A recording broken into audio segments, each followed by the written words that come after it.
Screw you, Chris Stuckmann, this is freaking terrifying. Rip my inflated electric bill for keeping the lights on for the next 3 days. I'm not gonna tell you the plot of the movie, like everybody else does, because I don't want to spoil the beginning. We need to stop spoiling the beginning. Half the fun of the movie is the unfolding in the intro and why it's happening. When I go in, I watch a trailer, I want to know the people involved, behind the camera, in front of the camera. I want to know an aesthetic, I want to know a time period, the setting, and a basic general genre. But I don't want to know the story. And I think telling people the plot, and it's like, oh, this movie's about this, going this, is like, one, you're wasting like 30 seconds in your video. I already know the plot if I know it. I don't need the review to tell me it. And two, you're basically deleting half the intrigue of the first 30 minutes of the movie. It's like, I already know this is not useful information. So I think going into movies blind is always best as possible. It's a horror movie. It's a horror movie written and directed by Chris Stuckmann, the YouTube review guy. And he shot it mostly in his, small town in Ohio, and that's kind of where it takes place. And that's all you need to know.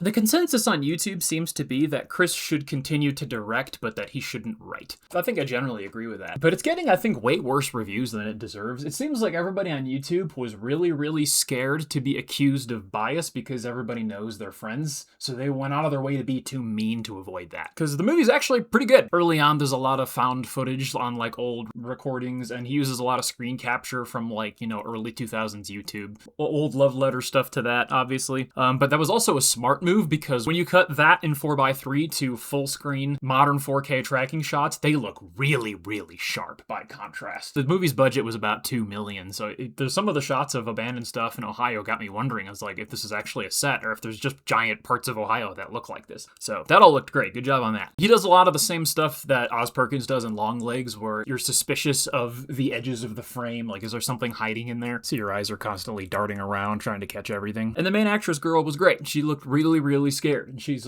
shivering and shaking, and he does a really good job with the sound where he's got different layers of silence. First, the soundtrack, the music will cut out, and then the ambient noise will cut out, and then you just hear her breathing and shaking, and it's actually really, really good, especially in a big theater. And he holds the tension for a really long time, and I was constantly, literally shivering, mostly because the movie was really scary, and also because the theater was really cold. But the most frustrating part of Shelby Oaks is I went into it hoping and assuming, finally, a movie horror critic who's not going to do any of the stuff that he always complains about horror movies doing in his reviews.